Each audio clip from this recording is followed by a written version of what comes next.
What's going on, everybody? Today we're going to be talking about and investigating Cades Cove. Cades Cove is a part of the Great Smoky Mountains National Park, which originally became a national park back in 1934 after the purchase was funded by the Rockefeller family, one of the most iconic families in all of the United States history. The Great Smoky Mountains are also a part of the Appalachian Mountains, which stretch from the southeastern part of the United States all the way up to the northeastern part, ending up in the New York, Maine area, somewhere in there, and it is allegedly haunted. Now, there are several parts of the park that are allegedly haunted, and I'm going to break those down for you one by one here. First off, we have the churches. This was basically a community that just got completely swept out because of the national park purchase. Because of these communities and because it was so long ago, obviously they had to kind of have places to meet, and with a bunch of people in an area comes religion of some sort. There's always some kind of religion pretty much anywhere you go,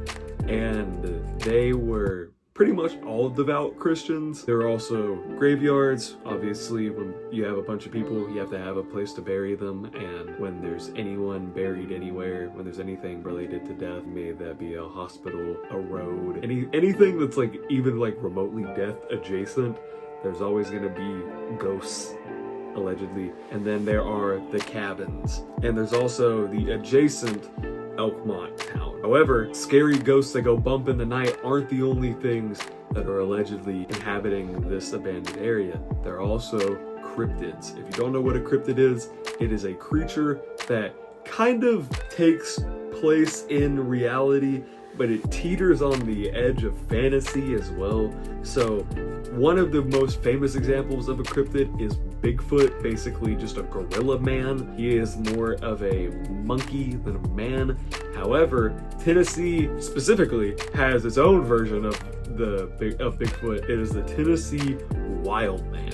The Tennessee Wild Man is connected to a bunch of missing 411 cases, and if you don't know what a missing 411 is, a missing 411 is a case where someone goes missing and they're never found. There's never a trace of them. There's never any evidence. There is nothing. It is like they got picked up from here and vanished off the face of the earth. That is what a missing 411 is. One of the most famous missing 411 cases that could be potentially linked to the Wild Man is the case of Dennis Martin, who was originally a native of Knoxville, Tennessee, who went on a camping trip with his family. It was his first camping trip, first big one at least, because all the men in the family did this trip. His grandfather, his dad, his uncle, like any male figure you can think of that was around him had completed this camping trip. However, he went off to play a game with his cousins, and he was behind a bush 1 second, his dad looked another second, he was gone. He was reportedly seen slung over the shoulder of what was described as a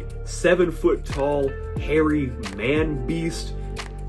Take that how you will, but I mean, that sounds like a wild man to me. I want no smoke with the wild man. If he can carry a 6-year-old boy several miles throughout the woods, I'm sure he can do a lot of damage to me. When Cades Cove became a national park, Elkmont became part of it as well, because it's all in the same region. When the Park Service bought the town of Elkmont, they said, we will either buy your homes for full price, or you can die here.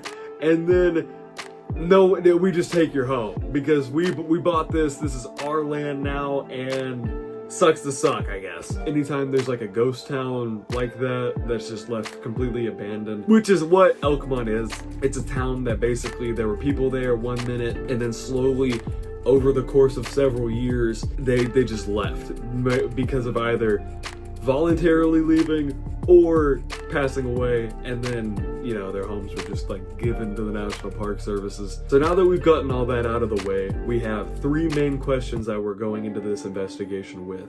1, are ghosts real? Obviously, if there are this many stories of ghosts, there has to be some sort of truth to it, and we are going to be finding that out in this video. Number 2, has anyone there had paranormal experiences? There are hundreds of people coming in and out of there, probably a day, and then there are thousands and thousands of people a year coming in and out of there. Maybe there are park rangers with stories there. And then number 3, is it really haunted? We're going to figure out if there are ghosts in Cades Cove. And with that, enjoy the video.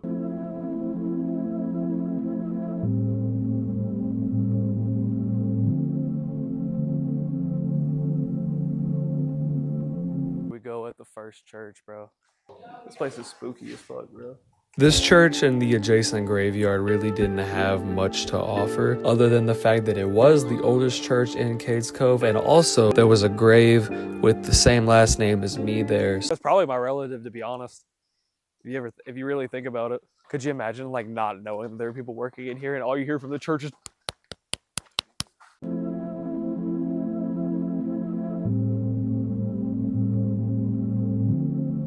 You seen any ghosts today? Yeah. Let's see what book they're open to. Oh, they're in Psalm 7. Look at the yellowed pages. That's how old it is, man.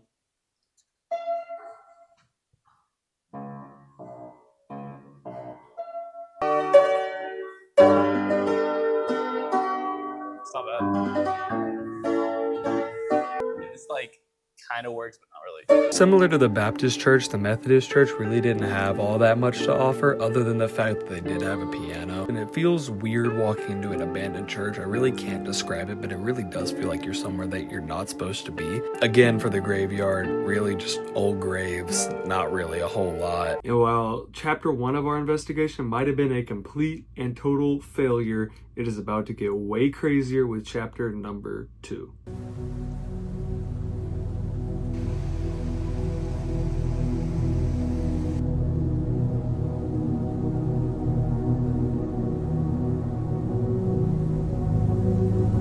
Now we're really getting into the part of the park that's supposed to be haunted. All the cabins are supposed to be. The boy who lived. Harry Potter. There's bats in here? Bat shit crazy.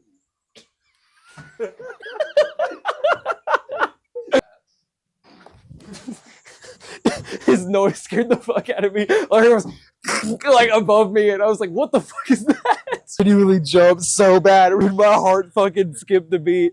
I was like, what the fuck?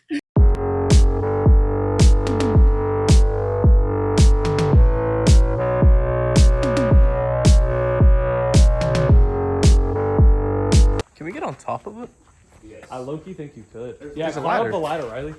Let me know if you see any ghosts up there. Bro, this roof up here is like actually falling apart. There's a floorboard missing. I'm scared. Spot in the middle. Fuck no.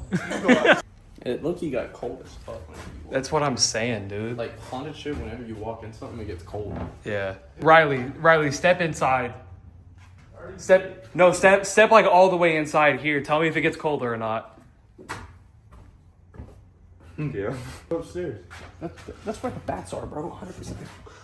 You don't know that. You think they walk up the stairs? So while this cabin did have a really bad energy to it, and like Eli said, and we all agreed with him that it did get significantly colder, we also went to this little shack next door, and here is that. Oh, it does it again in here. I swear to God, step in, it gets colder. He's stepping in. What does it say? Nothing. It don't say shit. Ain't stepping in though. Dive in there. Ah, it fell. It fell. That's what I'm saying, dude. There's like a whole entire bed bench right here too. Do you believe in ghosts or no? Yeah, I do. Do you? Yeah. All right, I do too. There's a hole in that fucking like thing. You see that? Yeah. It's a while, man. While that cabin and the shed adjacent to it did have some really bad energy, and that is a huge step forward, nothing could have prepared us for what was about to happen at the next cabin. Out in the middle of the field with a graved path going up to it. Like, I feel like this shit's gonna be haunted. Sun hits it, it's like a fucking spotlight, and then everything else around it is dark. Like the grass here is darker than the grass there. This place is fucking creepy. You do know. There's a temperature drop again. The last two cabins have both had a... That's a nice fireplace though. I don't feel good in here. I don't feel good at all. Is your stomach in knots too, Riley? Yeah. Don't go up there, we'll attack you. Dumbass. Hey, it's pretty safe up here though. Yeah, but I mean, like, do you feel safe in here? Like, genuinely? No. Yeah, I don't either. My heart's racing. Yeah, mine My too. temperature is dropping consistently. That's what I'm saying. But it feels like I'm sweating at the same time. Yeah. Yeah. You feel that same way? Right here. Oh, bro. I feel like I just got lightheaded. What the fuck? Stop tapping me. Go up. I'm not going up there. Riley's scared of human contact more than the fucking ghost. Bro, I gotta, no, bro. I feel, oh, that doesn't feel nice. Just to show that we're not tripping out, literally nobody has stopped. We've been here for a single fucking soul has stopped here. See all the flies that are right here? Finally, a fucking minivan pulls in.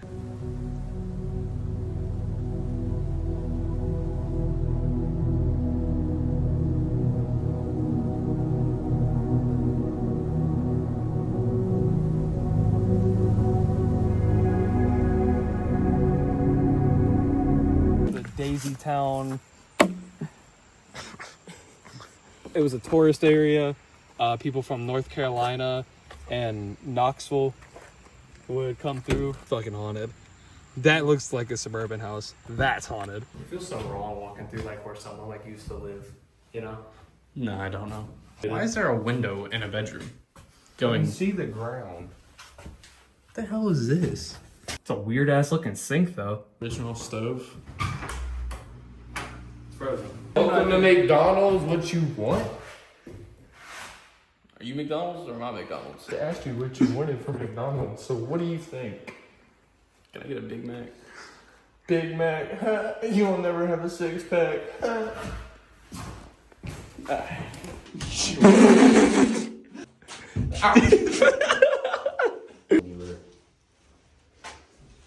I don't even want in there. Why is it that bad? I don't even want in there. Does it stink? Yeah. Oh my god, dude, that sounded awful. All the way back to the fucking clubhouse now. Oh shit. Got caught on a fucking wire.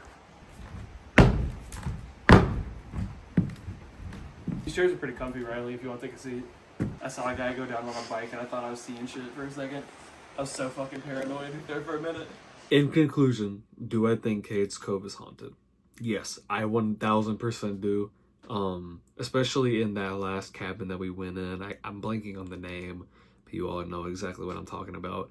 That last one, the instantaneous dread that we felt just even pulling into the spot outside of it is enough for me. But obviously we have no way to scientifically prove that. But in my heart, I feel like it is indeed haunted. You all might disagree. The people in the park might disagree. But I know what I feel in my heart. And we'll never really know. If you all enjoyed this video, make sure to like and subscribe. I'm going to be making more videos like this, hopefully every week. Hopefully. We're going to try. We are at least going to try. Thank you guys so much for sticking all the way through. Goodbye.